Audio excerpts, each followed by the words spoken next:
Lucas, ta formation pour devenir un maître maths Jedi dès aujourd'hui se poursuit. Oui, maître. Merci, maître. Voici le 99e exercice.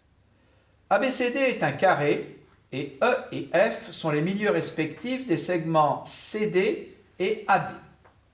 Le point G est sur le segment EF, de telle sorte que les angles ADG et AGB ont même mesure. Quelle est cette mesure? À réfléchir là-dessus, t'employer tu dois. Eh bien, je pense qu'une chasse aux angles s'impose. Chassons. Alors, on voit que l'angle AGB peut être utilement coupé en deux. Donc, je propose de poser AGF égale A, exprimé en degrés.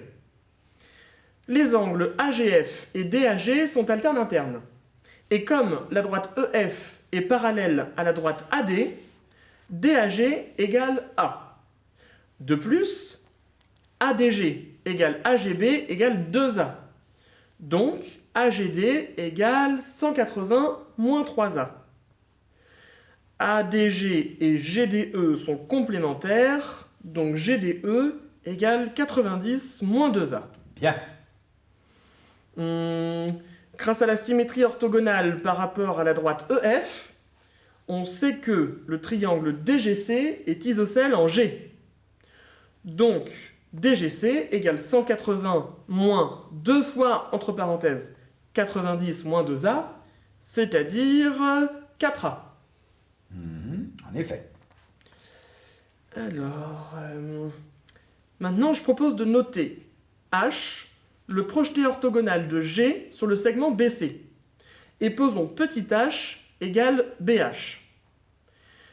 FBHG est un rectangle, donc FG égale petit h. Maintenant, on se place dans le triangle GAF et on a alors tangente de GAF égale GF sur AF, c'est-à-dire tangente de 90 moins A égale petit h sur 1/2, c'est-à-dire 2 fois h. Et de tangente de 90 moins A, que peut-on dire? Or, A appartient à l'intervalle ouvert 0,90. Et de plus, tangente de 90 moins A égale sinus de 90 moins A sur cosinus de 90 moins A par définition. Et grâce aux formules trigonométriques, je peux dire que ça vaut cosinus A sur sinus A, c'est-à-dire 1 sur tangente A. Donc, 1 sur tangente A égale 2h. Et de même, en se plaçant dans le triangle CGH, on obtient que tangente de 2A égale 1/2 sur 1 moins h, c'est-à-dire 1 sur 2 fois 1 moins h. Sur le bon chemin, nous allons. J'obtiens que h égale 1 sur 2 tangente A. Et 1 moins h égale 1 sur 2 fois tangente de 2A. En ajoutant membre à membre, on obtient 1 sur 2 tangente A plus 1 sur 2 tangente de 2A égale 1. Or, je sais que pour tout alpha pour lequel la formule a un sens, tangente de 2 alpha égale 2 fois tangente alpha sur 1 moins tangente carré alpha. Donc, 1 sur tangente de 2A égale 1 moins tangente carré A sur 2 tangente A. L'équation précédente devient alors ceci. Et là, je vais faire un changement de variable. Posons t égale tangente A et résolvons l'équation 1 sur 2t plus 1 moins t carré sur 4t égale 1. Sur l'intervalle 0 ouvert plus l'infini, on a que cette équation est équivalente à 3 moins t carré sur 4t égale 1.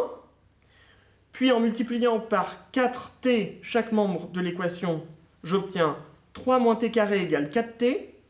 c'est-à-dire t carré plus 4t moins 3 égale 0, ce que je peux écrire t plus 2 le tout au carré moins 7 égale 0.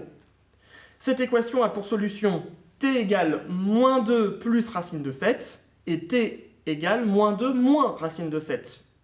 Or, je sais que t est strictement supérieur à 0. Donc t qui vaut tangente A est égal à racine de 7 moins 2. On a donc tangente A égale racine de 7 moins 2. Mais donc, je sais que tangente de 2A égale ceci, c'est-à-dire cela, c'est-à-dire cela. C'est-à-dire tangente de 2A égale 2 fois racine de 7 moins 2, le tout sur 4 racine de 7 moins 10, c'est-à-dire racine de 7 moins 2, le tout sur 2 racine de 7 moins 5. Ce que je peux écrire, tangente de 2A égale ceci. En développant, j'obtiens cela. Et en simplifiant, finalement, on obtient que tangente de 2A égale 4 plus racine de 7 sur 3. Eh bien, il me reste à conclure que 2A égale tangente moins 1 de 4 plus racine de 7 sur 3. Ce que je peux aussi écrire arctangente de 4 plus racine de 7 sur 3. C'est-à-dire en degrés environ 65,7. Autre chose à dire, tu as? Non, maître. À son terme, ta résolution est arrivée. Que la force mathématique soit avec toi.